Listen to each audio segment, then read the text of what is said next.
Welcome dear students to NDA maths classes by DB sir. तो बच्चों, आज की इस क्लास में हम डिस्कस करेंगे rest of the questions of exercise 8.1।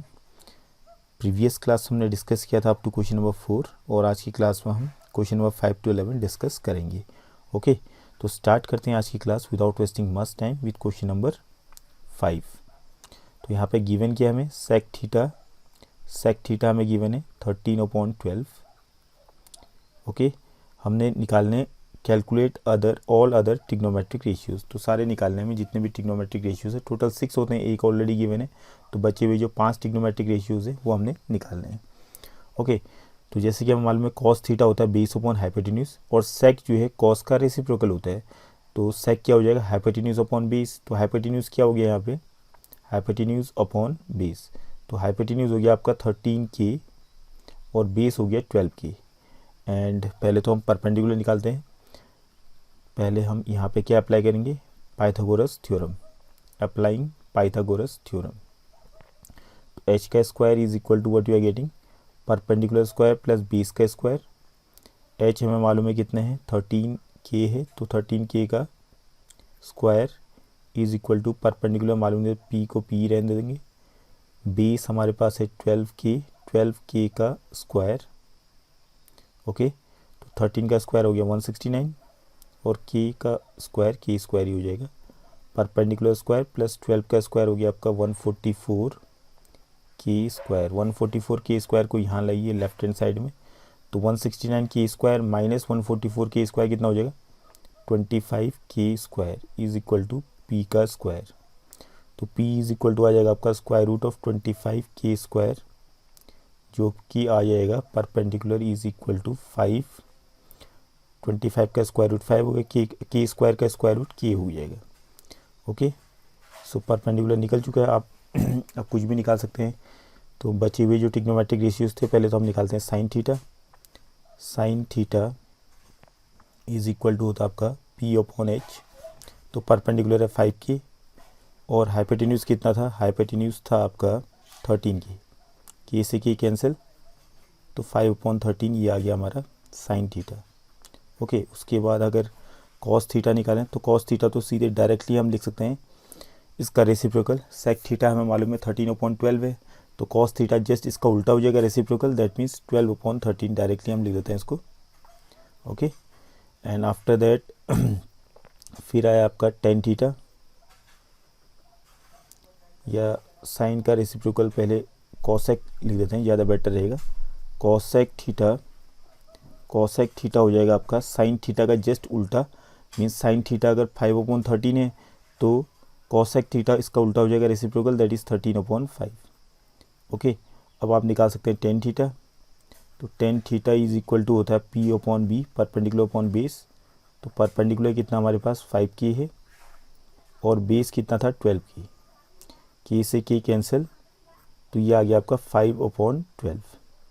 Okay, and cot theta tan theta का रेसिप्रोकल हो गया, तो कॉट थीटा हमारा कितना आ जाएगा, अगर टेन थीटा 5/12 है तो कॉट थीटा हो जाएगा 12/5। Okay, hope this is clear. तो सिंपल सा क्वेश्चन था, ऐसा कुछ है नहीं इसमें। Okay, come to now question number 6। Question number 6 देखिए, if angle A and angle B are acute angles such that cos A is equal to cos B, then show that angle A is equal to angle B। तो यहाँ पे समझने वाली बातें क्या हैं, angle A और एंगल B आपके दो एक्यूट एंगल्स हैं सच दैट, अब एक ही ट्राइंगल की बात तो हो नहीं रही यहाँ पे, पहले आपने ये चीज़ समझनी है। यहाँ पे लिखा नहीं कि एक ही ट्राइंगल की ये एंगल्स हैं, ट्राइंगल्स अलग भी हो सकते हैं। ओके, तो यहाँ पे सबसे पहले तो हम दो केस बनाएंगे। अगर सपोज़ कीजिए एंगल ए और एंगल बी एक ही ट्राइंगल के एंगल्स हैं। ओके, सपोज़ कीजिए केस फर्स्ट, तो मैंने एक राइट एंगल ट्राइंगल बना दिया और एंगल ए और एंगल बी, जाहिर सी बात है, अगर ये मान लेते हैं एंगल सी हो गया, एंगल ए और एंगल बी दोनों के दोनों एक्यूट एंगल होंगे, जाहिर सी बात है। ठीक है, 90 डिग्री से बड़े तो हो नहीं सकते हैं। अगर एंगल सी को मैंने 90 ले लिया तो एंगल ए और एंगल बी 90 से बड़े होंगे नहीं, जाहिर सी बात है एक्यूट एंगल्स होंगे। ओके, अब देखिए यहाँ पे यहाँ पे क्या हमें गिवन है, cos A is equal to cos B, cos A is equal to cos B. Okay, cos A माने कॉस होता आपका बेस अपॉन हाइपोटेन्यूज, तो एंगल ए के लिए बेस क्या होगा, ए सी, और हाइपोटेन्यूज तो ए बी होगा दोनों के लिए, और कॉस बी एंगल बी में आएंगे तो एंगल बी के लिए बेस हो जाएगा B C, B C upon hypotenuse A B. A B से ए बी कैंसिल हो गया, that means what you are left with A C is equal to B C. Okay, A C और B सी equal आ गए, और यहाँ से आपको मालूम है अगर ए सी और बी सी इक्वल है तो आइसोसेलेस ट्राइंगल हो गया, और आइसोसेलेस ट्राइंगल होगा तो जाहिर सी बात है एंगल्स दोनों जो इनके अपोजिट एंगल्स वो इक्वल होंगे। ए सी के सामने वाला एंगल एंगल बी, और बी सी के सामने वाला एंगल एंगल ए, दोनों इक्वल हो जाएंगे। ओके, तो यहाँ से हम लिख सकते हैं so therefore angle A is equal to angle B, यहाँ पे रीजन आ जाएगा angles opposite to equal sides, angles opposite to equal sides. Okay, ये हो गया आपका पहला पार्ट, एक कंडीशन तो ये बनी। अब केस सेकंड की बात करें तो इसको मैं हटा देता हूँ क्योंकि केस सेकंड में थोड़ा सा लेंदी जा सकता है आपका, तो इसको आप देख लीजिए, सिंपल सा था। अगर एंगल ए और एंगल बी एक्यूट एंगल्स है और एक ही एंगल के एक ही ट्राइंगल के एंगल्स हैं, तो इस तरीके से आप इसको प्रूफ करेंगे। हमने क्या प्रूफ करना था, angle A show that angle A is equal to angle B, तो ये तो ऑलरेडी हमारा प्रूफ हो चुका है। नाउ केस सेकेंड, अब केस सेकेंड क्या आएगा, केस सेकेंड अब मैं दो अलग अलग ट्राइंगल बनाता हूँ। ये मैंने ले लिया एंगल ए, मान लेते ये मैंने एंगल ए ले लिया, और एक दूसरा ट्राइंगल बनाता हूँ, दोनों राइट एंगल ट्राइंगल लिए मैंने, ताकि हमें एक्यूट एंगल्स वाली बातें यहाँ पे क्लियर हो जाएं। ठीक है, ये मान लेते हैं एंगल बी हो गया। अब इनके अलावा दो ये जो पॉइंट्स हैं इनको कुछ अलग मान लो आप, इसको मान लेते हैं डी सी, इसको मान लेते हैं पी क्यू। ओके, अब देखिए एंगल ए और एंगल बी एक्यूट एंगल से पहले तो आपको क्लियर हो जाना चाहिए। ओके, और हमें चीज़ें गिवन है। ओके, हमने क्या प्रूव करना है, show that angle A is equal to angle B, ये हमें प्रूफ करना है।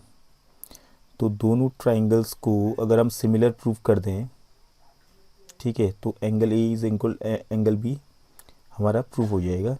तो उसके लिए हमें चीज़ें समझनी पड़ेंगी। ओके, तो सबसे पहले हमें जो गिवन है उसी का यूज़ कर लेते हैं। फिर हम लोग cos A is equal to cos B हमें गिवन था। ओके, अब कॉस ए क्या हो जाएगा आपका, बेस अपॉन हाइपोटेन्यूज, तो ट्राइंगल ए सी डी में चले जाइए आप, ट्राइंगल ए सी डी में कॉस ए क्या बनेगा, देखिए बेस हो गया ए सी और हाइपोटेन्यूज हो गया क्या, A D. Okay, in the same manner दूसरे ट्राइंगल में आइए आप, तो दूसरे ट्राइंगल में आप देखेंगे तो यहाँ पे बेस हो गया आपका बी क्यू या क्यू बी लिख दो, और हाइपोटेन्यूज हो गया पी बी। ओके, तो ये तो आपका क्लियर हो गया, A C upon A D, A C upon A D is equal to Q B upon P B. अब थोड़ा सा हम इसमें थोड़ा सा दिमाग ये लगाते हैं, इनको इंटरचेंज कर लेते हैं, क्यू बी और ए डी को आपस में इंटरचेंज कर लेते हैं। ओके, तो ए सी अपॉन ए डी की जगह पे क्यू बी आ गया, और क्यू बी की जगह पे ए डी चला गया, बाकी चीज़ें अपनी जगह पे हैं। अब देखिए A C upon Q B is equal to A D upon P B, दो चीज़ें तो आपकी सामने सामने में हैं, दो रेशियोज़ इक्वल आ गए हैं। अब एक रेशियो अगर और इक्वल आ जाए तो एस एस एस रूल के अकॉर्डिंग दोनों ट्राइंगल आपके सिमिलर हो जाएंगे। अब इसके लिए हम लगाते हैं पाइथागोरस थ्योरम। पहले in triangle A C D Pythagoras theorem हमने लगाया। ओके, तो पाइथागोरस थ्योरम के अकॉर्डिंग तो यहाँ पूरा डिटेल में लिखेंगे, मैं इतना डिटेल में नहीं लिख रहा हूँ, राइट एंगल ट्राइंगल आप लिखेंगे। कई सारे तो ये भी बोल देंगे कि सर तो पूरा बोल ही नहीं रहे, तो कॉमन सेंस है, पूरा आप लिखिए। ठीक है, फिगर तो हमने बना ही रखा है, बट यहाँ पर आपको मेंशन करना जरूरी है, in right angle triangle, right angle at C. ठीक है, in right angle triangle A C D, right angle at C, applying Pythagoras theorem. Okay, तो यहाँ पे क्या आ जाएगा आपका, यहाँ से आ जाएगा आपका DC का स्क्वायर, DC का square is equal to AC का सॉरी AD का स्क्वायर माइनस AD का स्क्वायर हाइपोटेन्यूज का स्क्वायर माइनस बेस का स्क्वायर दैट इज AC का स्क्वायर। ओके, ये तो आ गया हमारा DC का स्क्वायर। अब AD का स्क्वायर माइनस AC का स्क्वायर, ठीक है, इसको अभी कुछ समय के लिए छोड़ते हैं हम, फिर चलते हैं in right angle triangle PQB right angle at Q applying Pythagoras theorem. तो मैं शॉर्ट में लिख रहा हूँ फिलहाल, ट्राइंगल PQB में गए और हाइपोटेन्यूज से आपका PB है, PB का स्क्वायर इज इक्वल टू आ जाएगा क्या, सॉरी, तो यहाँ हमें क्या चीज़ मिस थी यहाँ पे यहाँ पे PQ का स्क्वायर चाहिए, हमें PQ चाहिए PQ का square is equal to PB का स्क्वायर माइनस QB का स्क्वायर। ओके, अब देखिए यहाँ पे आप लोग सबसे पहले तो चीज़ें समझिए। अगर जो ऊपर हमने जो लिखा था AC अपॉन QB, जो मैं यहाँ पे लाइन छोड़ के आया था, AC upon QB is equal to AD upon PB is equal to अगर K मान लो यहाँ पे, ठीक है, तो यहाँ से आपके दो रिजल्ट आएंगे। AC इज इक्वल टू अगर मैं यहाँ से AC upon QB is equal to K लिख दूँ, क्योंकि दोनों K के बराबर है, AC अपॉन QB भी K के बराबर में और AD अपॉन PB भी K के बराबर में है। तो AC upon QB is equal to K रखूँ तो AC इज इक्वल टू क्या आ जाएगा, K टाइम्स QB, ठीक है, AC equal to K times QB आ जाएगा।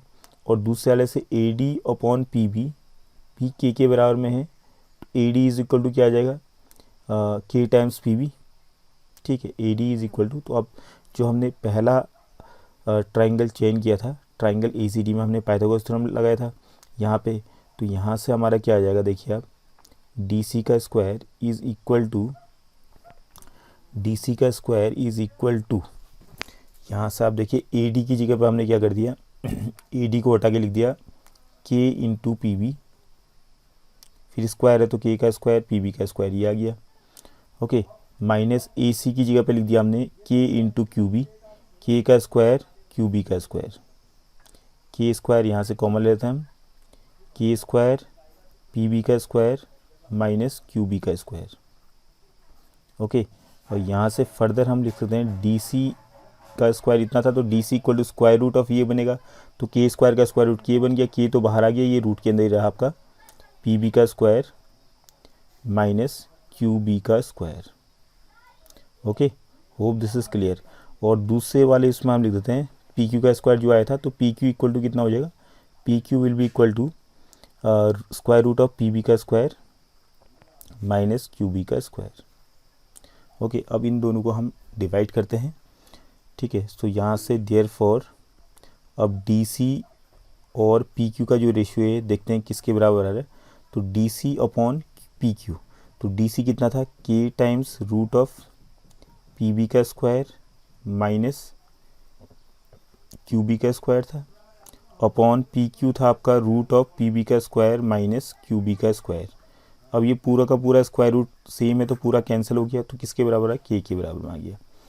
अब देखिए इससे ऊपर मैं वापस जा रहा हूँ, वापस कहाँ पे जा रहा हूँ, AC अपॉन QB, तो इसको मैं दूसरे पेन से सिलेक्ट करता हूँ, चलो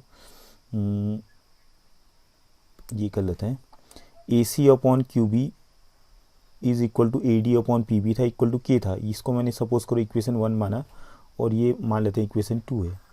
तो अब देखिए AC अपॉन QB और AD अपॉन PB तो इक्वल थे जिनको हमने K के बराबर माना था, बट यहाँ पे हमने सॉल्व करने के बाद में DC अपॉन PQ भी आपका किसके बराबर में आ गया, K के बराबर में आ गया।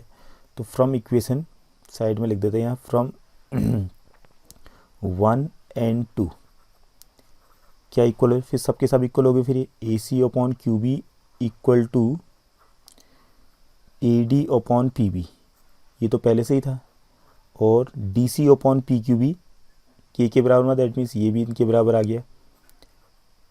तो अब दोनों ट्राइंगल को अगर हम देखें तो इनके कॉरस्पॉन्डिंग साइड्स का रेशियो इक्वल आ रहा है, so therefore by SSS rule, so हम लिख सकते हैं therefore by SSS rule, triangle DCA is similar to triangle PQB। अगर दोनों सिमिलर हो गए तो इनके कॉरस्पॉन्डिंग एंगल्स भी इक्वल होंगे। दिस इम्प्लाइज दैट, हमें क्या प्रूव करना है, angle A equal to angle B. तो जाहिर सी बात है एंगल ए को एंगल बी के बराबर होना पड़ेगा by corresponding angles of similar triangles. Okay, hope this is clear. तो इस तरीके से आप केस 1 और केस 2 करके इसको सॉल्व कीजिएगा। अदरवाइज काफ़ी सारे बच्चे तो केस 1 के अकॉर्डिंग इसको सॉल्व करके छोड़ देते हैं, but that is not proper way. तो दोनों आपने देख ली, केस 1 और केस 2 के अकॉर्डिंग दोनों तरीके से हमारा ये condition angle A equal to angle B हमने प्रूव कर लिया है। Now come to question number 7। Question number 7 देखिए, कॉट थीटा इक्वल टू 7/8 है। इवेलुएट, तो सिंपल सा इसको खुद आप कर सकते हैं। कॉट थीटा आपका क्या है, टेन थीटा होता है P/B, तो B/P हो गया। बेस आपका 7 के हो जाएगा, ठीक है, परपेंडिकुलर हो जाएगा 8 के। पाइथागोरस थ्योरम लगाओ, हाइपोटेन्यूज निकालो, उसके बाद यहाँ पे वैल्यू पुट अप करो, सॉल्व करो, you will get the result. In the same manner question number 8 भी ऐसा ही है। Cot A 3 cot A equal to 4 दे देगा, 3 को इस तरह भेजिए तो कॉट ए इक्वल टू 4/3 हो जाएगा। फिर आपने बेस अपॉन परपेंडिकुलर, तो बेस आपको मालूम ही क्या है, ओके, और बेस आपका कितना हो जाएगा 4 के, और परपेंडिकुलर हो जाएगा 3 के। फिर हाइपोटेन्यूज निकालिए, पाइथागोरस थ्योरम लगा के फिर यहाँ पर आपने वैल्यू पुट अप करनी है, और आपने चेक करना है कि ये जो लेफ्ट हैंड साइड है और राइट हैंड साइड इक्वल है या नहीं है। तो पहले तो आप लेफ्ट हैंड साइड को अलग से सॉल्व करेंगे, ठीक है, मीन्स 10a की वैल्यू, यहाँ 10a तो आपको सीधे हो जाएगा, निकालने की जरूरत ही नहीं। कॉट ए अगर 4/3 है तो 10a 3/4 हो गया, तो 1 - 3/4 का स्क्वायर, 3/4 का होल स्क्वायर, प्लस 1/3 का होल स्क्वायर। फिर सॉल्व कीजिए, एलसीएम वगैरह लीजिए, इसको सिंप्लीफाई कीजिए, ओके। और उसके बाद राइट हैंड साइड में आप कॉस स्क्वायर ए माइनस साइन स्क्वायर ए है, तो यहाँ पे कॉस ए आप निकाल सकते हैं, cos A equal to base upon hypotenuse होगा। तो हाइपोटेन्यूज तो आप निकाल ही चुके हैं, उससे पहले पाइथागोरस थ्योरम अप्लाई करने की, इसमें वैल्यू पुटअप कीजिए, लास्ट में आप देखेंगे दोनों इक्वल आ रहे हैं। Okay, now come to question number 9। In triangle ABC right angle at B, tan A equal to 1/√3, find the value of sine A cos A. Simple से क्वेश्चन हैं, कुछ भी नहीं है, केवल इवेल्युएट आपने करना है। बाकी इस तरह के क्वेश्चन हम कर चुके हैं। ओके, क्वेश्चन नंबर 3 हमने ऐसे ही किया, क्वेश्चन नंबर 4 ऐसा ही किया, क्वेश्चन नंबर 5 ऐसे ही किया। तो अब इनमें आपको दिक्कत नहीं आनी चाहिए। हालांकि यहाँ पे थोड़ा सा आपको मल्टीप्लाई करना पड़ेगा, चीज़ें एलसीएम लेनी पड़ेंगी, सिंप्लीफाई करना पड़ेगा, ये सारी चीज़ें बस, ओके, और कुछ भी नहीं है। Come to question number 10। Question number 10 देखिए, अब in triangle PQR right angle at Q, PR plus QR is 25 centimetre. तो पहले तो हम इसका फिगर बना लेते हैं। Right angle triangle PQR right angle at Q, तो Q पे राइट एंगल है तो Q पे 90 डिग्री का एंगल बना दिया, बाकी P और R यहाँ हमने लिख दिए, ओके। और हमें गिवन क्या है, PR प्लस QR, PR और QR का जो सम है वो है 25 सेंटीमीटर के बराबर में, ओके। एंड PQ 5 सेंटीमीटर, तो PQ आपका यहाँ ऑलरेडी है 5 सेंटीमीटर। और determine the values of sine P, cos P and ten P, ये हमने निकालने हैं। तो इसके लिए सबसे पहले तो हम यहीं से इक्वेशन बनाना शुरू करते हैं। QR इज इक्वल टू कितना हो जाएगा, फिर PR को इस तरह भेजिए, 25 माइनस PR हो गया, इक्वेशन फर्स्ट, ओके। अब लगाते हैं इसका पाइथागोरस थ्योरम। तो PR का square is equal to PQ का स्क्वायर प्लस QR का स्क्वायर, ये आएगा, ओके। PR का स्क्वायर, PR तो हमें मालूम, तो PR को PR ही रहने देते हैं। PQ कितना था आपका, PQ था 5 का स्क्वायर 25 हो गया। QR हमारा इक्वेशन 1 से QR को रिप्लेस कीजिए, QR की जगह पर हम लिख देंगे 25 माइनस PR का होल स्क्वायर, ओके। बाकी इसको फर्दर सॉल्व कीजिए, कुछ भी नहीं है। 25 प्लस A माइनस B का होल स्क्वायर लगा दो यहाँ पे, तो 25 का स्क्वायर, A स्क्वायर आपका हो जाएगा 625, प्लस B स्क्वायर हो गया PR का square, minus 2AB, 2 into 25 into PR 50 PR हो गया, ओके। यहाँ पर हमने आइडेंटिटी का यूज़ कर लिया है, A माइनस B का whole square, A square plus B square minus 2 into A into B। PR square से PR स्क्वायर कैंसिल हो गया, तो यहाँ बच गया आपका 0, और यहाँ आपका आ जाएगा 25 प्लस 625, तो कितना हो गया 650 माइनस 50 PR, ओके। अब देखिए 650 को यहाँ भेज देते हैं, तो minus 650 is equal to minus 50 PR minus से माइनस कैंसिल, 0 से 0 भी कैंसिल, 5 से और कैंसिल कीजिए 65 को, 5 13 जो 65। तो पी आर कितना आ गया, पी आर आ गया 13। पी आर अगर 13 आ गया तो इक्वेशन 1 में पी आर की वैल्यू पुटअप कीजिए, तो क्यू आर भी आपका आ जाएगा, क्यू आर हो जाएगा कितना 25 minus P R that is 13, तो कितना आ गया 12। तो सब साइड समझ हमारी निकल चुकी हैं। अब क्यू आर कितना आ गया 12 centimetre and after that P R कितना था 13 सेंटीमीटर। अब बाकी आपने नॉर्मली आपका है, आपने साइन पी निकालना है, तो साइन पी आपका डायरेक्टली आ चुका है। साइन पी कितना हो जाएगा परपेंडिकुलर अपॉन हाइपोटेन्यूज, तो साइन पी हो गया जाएगा आपका परपेंडिकुलर एंगल पी को, एंगल पी पे जाइए, एंगल पी के लिए परपेंडिकुलर क्या होगा क्यू आर और हाइपोटेन्यूज क्या है यहाँ पी आर। तो क्यू आर आपका आया कितना था, क्यू आर था 12 अपॉन पी आर था 13, ये रिज़ल्ट आ चुका है। ओके, वैसे ही आप अदर चीज़ें कॉस पी निकाल सकते हैं, कॉस पी डायरेक्टली आ गया है, cos P is equal to base upon hypotenuse. Base कितने हैं एंगल पी के लिए 5 मीन्स पी क्यू है बेस, ओके, और हाइपोटेन्यूज है पी आर। तो बेस कितना था आपका, पी क्यू था 5 और पी आर था 13, ये भी आ गया।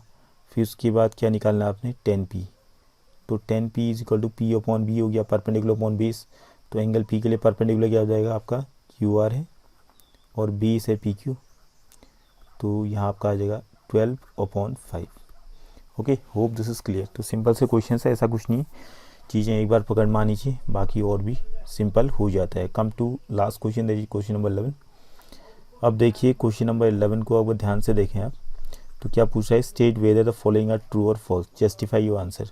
ओके, तो वैल्यू पहला स्टेटमेंट है, the value of 10 is always less than 1, तो 10 की वैल्यू ऑलवेज लेस देन 1, ठीक है। तो ये तो फॉल्स हो जाएगा, क्योंकि 10 की वैल्यू जो आपने देखी है, 10 क्या होता है परपेंडिकुलर अपॉन बेस, ठीक है।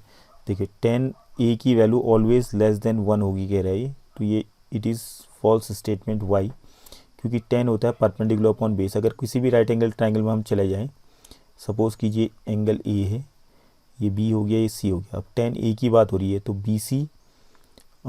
B C upon A B हो जाएगा 10 परपेंडिकुलर अपॉन बेस, ठीक है। इस ट्राइंगल को आप देखें, राइट एंगल एट बी है, तो 10 क्या हो जाएगा perpendicular upon base, that is B C upon A B. अब सपोज़ कीजिए बी सी जो है ए बी से अगर बड़ा हो गया, ठीक है, अगर बी सी की वैल्यू जो है ए बी से बड़ी है, तो जब इसको डिवाइड करूँगा मैं, बी सी को जब ए बी से डिवाइड करूँ तो 1 से बड़ा आएगा, जाहिर सी बात है। ओके, अब यहाँ जो नहीं कि अब बी सी हमेशा छोटा ही होगा ए बी से, ऐसा तो पॉसिबल नहीं है। बी सी की लंबाई जो है ए बी से बड़ी भी होगी और बहुत ज़्यादा बड़ी भी हो सकती है, तो ये फॉल्स हो गया आपका। क्लियर हो गया होगा आप लोगों को। अगर बी सी अगर हमेशा क्या बोलते हैं ए बी के बराबर या ए बी से छोटा होता, तब उस केस में हम कह सकते थे कि 10 की वैल्यू ऑलवेज लेस देन 1 होती, तो it is not possible. Okay, अब सेकेंड स्टेटमेंट है क्या, sec a is equal to 12/5 for some values of angle A. तो sec a क्या होता है, sec a आपका होता है कितना, sec a माने सपोज कीजिए आपका, सिंपली मैं ट्राइंगल यहाँ पे बना रहा हूँ, sec a हो गया आपका हाइपोटेन्यूज अपॉन बेस, ठीक है। तो sec a is equal to 12/5 some values of angle A. हो सकता है हाइपोटेन्यूज 12/5 हो सकता है, बिकॉज हाइपोटेन्यूज जो है बेस से बड़ा हो सकता है, ठीक है। हाइपोटेन्यूज जो है बेस से बड़ा ही होगा, जाहिर सी बात है हमेशा, तो हमेशा बड़ा होगा, तो ऊपर में आपका बड़े क्वांटिटी है, हाइपोटेन्यूज की जगह पे 12 है और बेस की जगह पे 5 है, सो इट इज़ पॉसिबल। सो ये आपका ट्रू स्टेटमेंट हो गया आपका, इसको ट्रू बोल देंगे आप। थर्ड वाला स्टेटमेंट क्या है, कॉस ए को हम बोलते हैं कोसाइन, ठीक है, और कॉस सेकेंड को हम बोलते हैं, कॉस सेकेंड को कॉसेक पढ़ा जाता है शॉर्ट में। ओके, जल्दीबाजी में कभी चीज़ें गड़बड़ भी हो सकती हैं, तो कोसाइन को शॉर्ट में कॉस पढ़ा जाता है। तो यहाँ पे बोल रहा है cos A is the abbreviation used for cosecant of angle A, sorry this is wrong statement, this is false. तो कॉस ए किसके लिए होगा एब्रिविएशन, कोसाइन के लिए, कोसेकेंड की जगह पर कोसाइन होता है तब जाके ट्रू होता है, या कॉस ए की जगह पे आपका कॉस ए की जगह पे कॉसेक होता तो तब जाके ये स्टेटमेंट ट्रू बनता, अदरवाइज इट इज़ फॉल्स, ये आपका गलत है। Okay, come to question fourth part of this, cot A is the product of cot and A, sorry this is wrong, ठीक है, cot A is the product of cot and A, तो यहाँ से आपका है cot A is the product, कह रहा है cot और A का, तो इट इज़ रॉन्ग, तो इसको हम बोलते हैं cot of angle A। Okay, trigonometry में ऐसा कुछ होता नहीं है, cot ऑफ 20 डिग्री हमने लिख दिया, तो इसका मतलब ये नहीं कि cot इंटू 20 डिग्री, तो ये है cot ऑफ 20 डिग्री, ठीक है, एक पर्टिकुलर वैल्यू को जनरेट करेगा ये। एंड आफ्टर दैट फिफ्थ वाला जो आपका है, sine theta is 4/3 for some angle theta, तो साइन थीटा क्या होता है आपका, साइन थीटा होता है व्हाट, परपेंडिकुलर अपॉन हाइपोटेन्यूज। अब यहाँ पे लिखा है 4/3, तो it is not possible, why, because perpendicular जो है हाइपोटेन्यूज से बड़ा तो कभी होगा नहीं, ठीक है, तो यहाँ पे नीचे में हाइपोटेन्यूज की जगह पे 3 है और परपेंडिकुलर जगह पे 4 है, तो किसी भी राइट एंगल ट्रायंगल में कभी पॉसिबल ही नहीं कि परपेंडिकुलर जो बड़ा हो जाए हाइपोटेन्यूज, तो हाइपोटेन्यूज लॉन्गेस्ट साइड सबसे बड़ी साइड होती है किसी भी राइट एंगल ट्रायंगल में, तो हाइपोटेन्यूज की जगह पे यहाँ पे 3 है, परपेंडिकुलर की जगह पे 4 है, so it is not possible. Okay, hope this is clear. इसके साथ ही आपका एक्सरसाइज कंप्लीट हो चुका है। In the next class will move ahead और अगले एक्सरसाइज में जंप करेंगे, उससे पहले मैं इंट्रोडक्टरी पार्ट डिस्कस करूँगा, then will start with the questions.